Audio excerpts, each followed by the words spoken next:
Dr. Jonathon Ball, who's an Australian neurosurgeon specialising in surgery of the spine.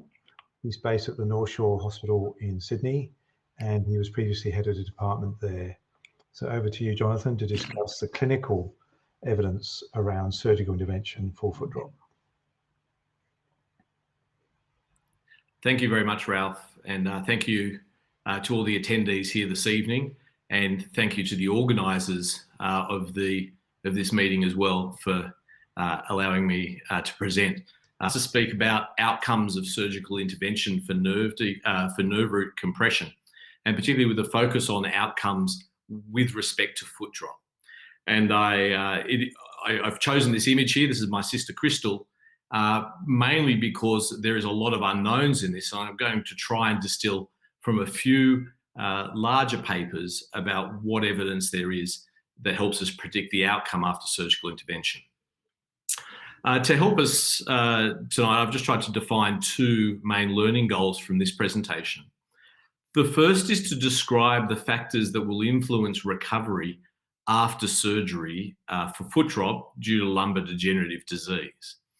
The second one is then to be able to provide estimates of prognosis in those cases where we have foot drop secondary to lumbar degenerative disease.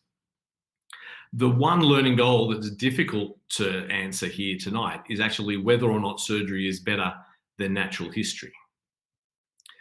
To focus us on this case, to focus on these topics, I've just chosen this short case of a 66-year-old male who presents with right sciatic pain.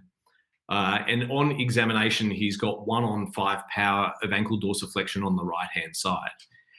Interestingly, following this discussion earlier after Dr. Lakis's talk, this is an axial MRI slice at the L3-4 level showing a disc protrusion on the right side that would actually be compressing the L4 nerve. So in answer to Ralph's question about whether it's L4 or L5 that's more commonly involved, this is an example where we see L4 involved.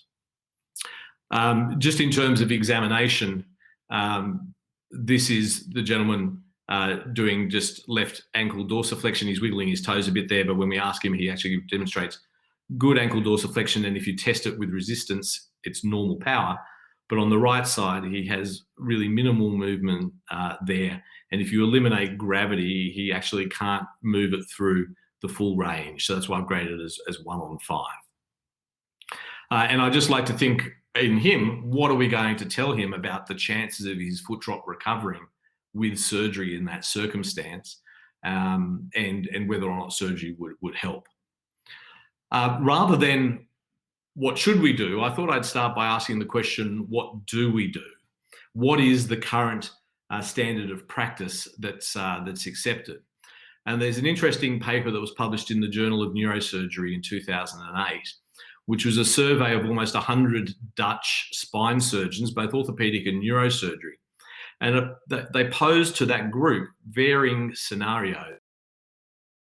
Patients with foot drop, varying the severity of foot drop, the presence or absence of pain, and the time to see whether or not, in what situations surgeons were more or less likely to operate. And so when presented with a patient with a painful foot drop that had been present for less than 24 hours, if it was a severe foot drop, a true foot drop with the grade 0, 1 or 2, you probably found about 80% or greater of surgeons saying that they would always operate in that situation, and only a small number of surgeons who actually would never operate for a foot drop urgently. If that foot drop, a painful foot drop of a grade 0, 1 or 2 had been present for more than a week, the surgeons who would operate all the time actually dropped to about 2/3, and the group who would never operate in that situation actually increased, suggesting that the surgeons felt there was some relationship of the duration of foot drop and the likelihood of it getting better. They also presented the case of a painless foot drop, and this was something that Dr. Lakis also presented in her presentation. And if you take that person who has an acute but painless foot drop of a grade 0, 1 or 2, only half of surgeons felt that that was a case in which they would always operate. And almost 1/3 of surgeons would say that's a case in which they never operated. If that foot drop had been present for more than a week, and that's the bottom left-hand side of this slide, you could see that only a quarter of surgeons would say they would always operate, and almost half of surgeons would say that would be a case in which they never operated. So this leads us to these three purported factors that are often quoted as prognostic factors for the recovery of a foot drop with surgical intervention when that foot drop is due to lumbar degenerative disease. That being the severity of weakness, the duration of weakness, and the presence or absence of pain.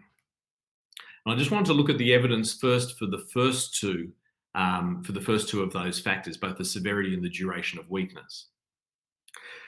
This is a paper from 2017 from a German group published in the journal Spine. And they looked at 330 patients who had lumbar disc herniation with motor deficits, but that included all motor deficits, not just foot drop, but also thigh weakness, amongst others. But 70% of the cases were actual ankle dorsiflexion weakness. And so it may be reasonable to extrapolate from this study a few of these principles. They stratified on 5, or the severe weakness, the so-called true foot drops of 0, 1, or 2. And then they analysed them by whether they had surgery at an arbitrary time frame of 48 hours, a relatively short time frame, but whether the patients were operated on very acutely or in a more delayed fashion. In the graph on the right-hand side of the slide, green represents those patients who returned to completely normal power. Blue is those patients who had some improvement from their baseline weakness. Grey is those who didn't improve at all. And so looking at the left-hand 3 bars on that graph, you see that in the mild, moderate, and severe cases, the more severe the weakness, the less likely it was that those patients would reach complete remission of their weakness. If on the right-hand side, they had a delayed presentation, so again, mild, moderate, and severe weakness, but presenting later than 48 hours, we again saw that pattern where the rate of complete remission of weakness actually decreased with the severity of weakness before the surgery. So patients were more likely to get better if they actually had mild weakness as opposed to severe weakness. But also if we compare the left-hand 3 bars to the right-hand 3 bars, we can see that patients were more likely to get better if they had surgery earlier than later. As I discussed earlier, this doesn't answer the question of whether it's better than that actual history, whether patients not treated at all may still actually improve. Although if we actually believe that the patients who have later surgery are actually doing worse, it does tend to suggest that those who actually had no surgery at all would maybe be worse again. But that's a big extrapolation and not a question that we can answer on this data. I chose to present this paper because it is actually a local Australian paper published in 2009 in the Journal of Clinical Neuroscience out of the neurosurgical centres in both Newcastle and Canberra. And they looked at 56 patients with ankle dorsiflexion weakness, of whom 20 had grade 3 or 4 power, and about 37, or not about, exactly 37 had a true foot drop of a grade 0, 1 or 2. And in terms of their motor recovery, the patients who had a grade of 3 or 4 at follow-up had normal power 68% of the time. So 68% of those patients with mild weakness actually improved to normal power. Even those who had a quite significant deficit, a true foot drop, improved 27% of the time. So again, this paper suggests that the severity of weakness at presentation is actually an important prognostic factor, and that patients with a true foot drop are less likely, although not zero, is less likely than those patients with more mild degrees of ankle dorsiflexion weakness to improve after surgery. This paper, maybe because of the small numbers, wasn't able to actually define a relationship between time to surgery and the actual outcome. They did propose some relationship between the age of the patient and the chance of recovery, and that has been raised in 1 or 2 other papers. Although the way they calculated this was quite unusual, rather than talking about the percentage of people who improved to a normal power, they calculated the average MRC grade in both groups and showed that patients of 41 to 60 may have improved 1.5 motor grades on average. The question I have about that is, whilst it's statistically significant, I'm not sure whether some of these changes are actually clinically significant. This is probably one of the more recent and larger studies looking at drop foot specifically and the outcomes after surgery.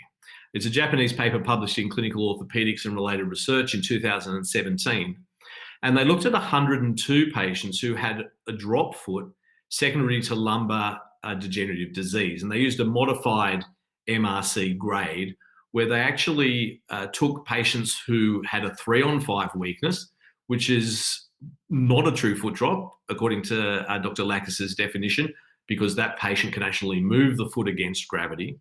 But the definition of an MRC3 is moving the foot against gravity through the full range of motion. And so they said there are some patients who may be able to move their foot against gravity, but not through the full range of motion. And they gave them a score of 3-. And they found that there were 2 significant factors in their group, and that was preoperative weakness and the duration of weakness. So the same 2 factors coming up again.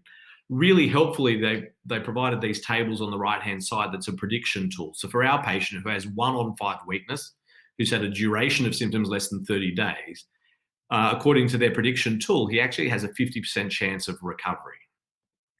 I just wanted to briefly touch on the presence or absence of pain, because that's something that I heard in one of the talks earlier tonight, and it was something I learned during my training, is that a painless foot drop was more or less a hopeless case. And we saw that in those earlier slides when we saw that a large percentage of surgeons would say they would never operate on that. I traced back through some references from a neurosurgical handbook and found this paper in JBJS, the British version, that seems to be where it came from, at least for that textbook, where it said painless foot drop, discectomy does not improve the outcome. I wasn't happy with just someone's opinion, so I went looking for some data. And there's this paper from Japan again, the same group, who looked at their 20 patients who had painless foot drop. And out of the 20 patients who had a painless foot drop with an MRC less than 3, 70% of them actually recovered very well.